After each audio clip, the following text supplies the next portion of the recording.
Good morning मेरे 10वीं के प्यारे विद्यार्थियों।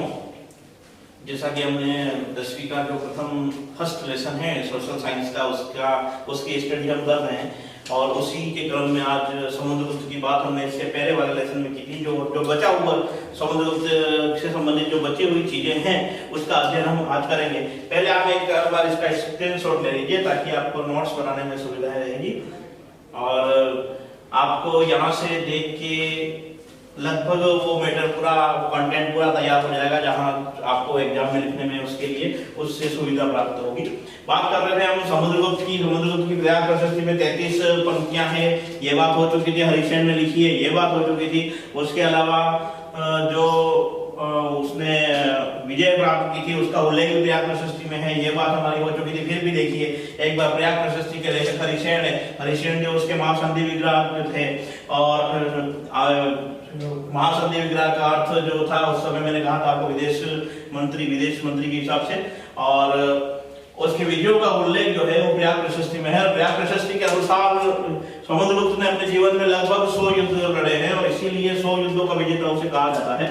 समुद्रगुप्त कभी युद्ध नहीं हारा, ऐसा प्रयाग प्रशस्ति में लिखा गया है कि समुद्रगुप्त ने जितने भी युद्ध किए हैं उसे 100 युद्धों का विजेता बताया गया है, लेकिन जितने युद्ध किए हैं कभी समुद्रगुप्त हारा नहीं है। समुद्रगुप्त ने अश्वमेध यज्ञ भी किया, अश्वमेध यज्ञ किया, उसका उल्लेख प्रयाग प्रशस्ति में हरिसेन ने नहीं किया है। अश्वमेध यज्ञ जो किया है उसका जो साक्ष्य प्राप्त होता है उसका साक्ष्य हमें उसके सिक्कों से प्राप्त होता है और उसके सिक्कों पे एक अश्व के साथ उसका चित्र अंकित है और उसी सिक्के पर लिखा गया है अश्वमेध पराक्रम।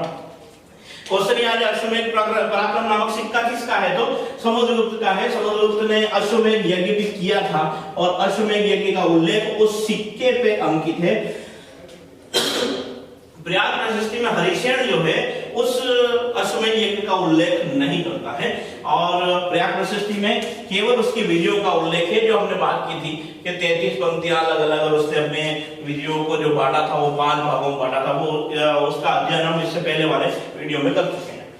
समुद्रगुप्त कई कलाओं के साथ साथ ललित कलाओं का भी ज्ञाता था। ललित कलाओं में वो संगीत का प्रमुख ज्ञाता था, संगीत में सिद्धहस्त था। यूं कहते हैं कि जो समुद्रगुप्त है वो वीणा बड़ी अच्छी बजाता था। वीणा बजाते हुए उसका चित्र एक मुद्रा पर अंकित है और एक उपाधि भी धारण की थी। समुद्रगुप्त ने वीणा वादन प्रवीण की उपाधि भी धारण की थी और ऐसा कहा जाता है कि समुद्रगुप्त वीणा बजाने में सिद्धहस्त था। समुद्रगुप्त स्वयं विष्णु का भक्त था। हालांकि लगभग सभी गुप्त राजा जो थे वो विष्णु के भक्त थे और विष्णु के भक्त का पता इसीलिए लगता है कि लगभग सभी राजाओं ने एक उपाधि धारण की थी। उस उपाधि को कहते हैं परम सौगात। परम सौगात का अर्थ यह है कि वो विष्णु का भक्त है और उन गुप्त शासकों के साथ साथ समुद्रगुप्त ने भी परम सौगात की उपाधि धारण की थी। विष्णु का भक्त होने के बावजूद भी समुद्रगुप्त सर्वधर्म समभाव में विश्वास रखता था। किसी को विशेष वेटेज नहीं, सभी धर्म समान, ये उसके नीति का मूल कारण है, मूल जो थीम थी, सभी धर्म समान है। किंतु वो स्वयं विष्णु में अगाध श्रद्धा रखता था और इस अगाध श्रद्धा के कारण ही उसने परम सौगात की उपाधि धारण की थी। इसीलिए इन सब कार्यों को देखते हुए, इन सब विधियों को देखते हुए, उसके शासन प्रशासन को देखते हुए, उसकी सेना को देखते हुए, क्योंकि समुद्रगुप्त के पास सेना के 6 प्रकार थे, उसके बावजूद उसकी जो जो नौसेना थी वो बड़ी ही ताकतवर नौसेना थी।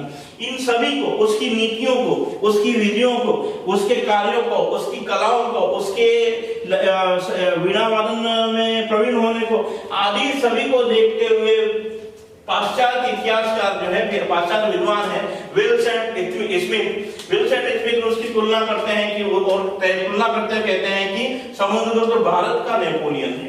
देखिए ये क्वेश्चन एक बार सेकंड ग्रेड में आया हुआ है और हमको जब समुद्रगुप्त का कोई क्वेश्चन आता है तो इस लाइन को कोड करना है और विल्सेंट स्मिथ को बकायदा लिख के और फिर लिखना है कि विल्सेंट स्मिथ वो विद्वान है, वो इतिहासकार है जिसने समुद्रगुप्त को कहा है कि ये भारत का नेपोलियन है। इस प्रकार हमने समुद्रगुप्त का संपूर्ण अध्ययन यहाँ पर किया है।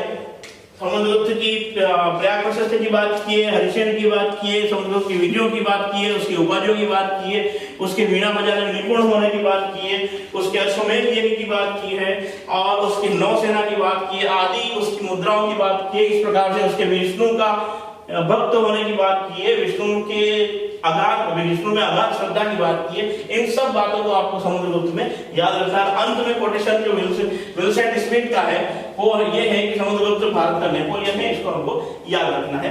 नेक्स्ट राजा जो आते हैं गुप्त में, चंद्रगुप्त विक्रमादित्य है। नाम उनका चंद्रगुप्त सेकंड है, लेकिन विक्रमादित्य की उपाधि उन्होंने धारण की थी, इसलिए विक्रमादित्य कहा गया है। और कुल 17 विक्रमादित्य हुए हैं भारत के इतिहास में, उसकी बात हम और कभी करेंगे। समुद्रगुप्त का पुत्र है चंद्रगुप्त, और चंद्रगुप्त ने विक्रमादित्य की उपाधि धारण की है। चंद्रगुप्त विक्रमादित्य को देवराज या देवगुप्त भी कहा गया है, और ये नाम उसके कई अभिलेखों से प्राप्त होता है। ऐसा कहा जाता है कि चंद्रगुप्त ने शक जाति पर विजय प्राप्त की। शक जाति पर विजय प्राप्त करने के कारण उसने शकाली की उपाधि भी धारण की और विक्रमादित्य की उपाधि भी धारण की। देखिए, शक जाति है, शक जाति का उल्लेख इससे पहले जब समुद्रगुप्त की जो विदेशी राज्यों पर विजय थी उसमें शक जाति आई थी, और उस शक जाति पर चंद्रगुप्त भी विजय प्राप्त करता है और विक्रमादित्य शकाली की उपाधि धारण करता है। चंद्रगुप्त सेकंड या द्वितीय ने अपनी पुत्री प्रभावती का विवाह वाकाटक नरेश रुद्रसेन से करवाया।